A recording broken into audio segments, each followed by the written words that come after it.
Bo-Kaap is an era that comes about from 1652 when the Dutch East India Company took over the Cape, and in 1934 it was declared the Cape Malay Quarter by people, and predominantly Malay, Cape Malay people had to live here. The meaning of Bo-Kaap is derivative of the Dutch form Boven, which means top, the German word Kapen, which means cape, Bo-Kaap, top cape.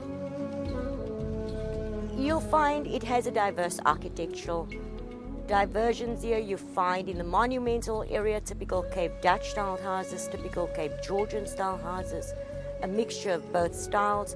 Generally, Malay people were always fond of colors, pale pastel shades. In the last 10 to 14 years, you find the brighter colors have come out, and people have now painted their houses all these bright colors.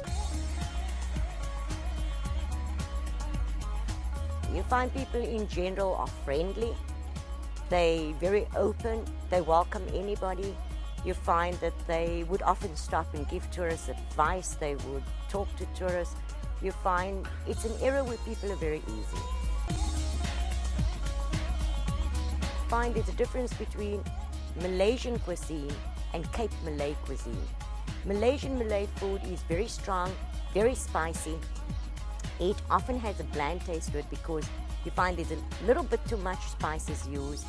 Because people didn't have the availability of all of the spices here at the Cape, you also find they had to cook for their Dutch owners, they had to cook for their British owners. They simmer down on the spices, which today food is spicy, not strong, easily palatable by all types of people in the world.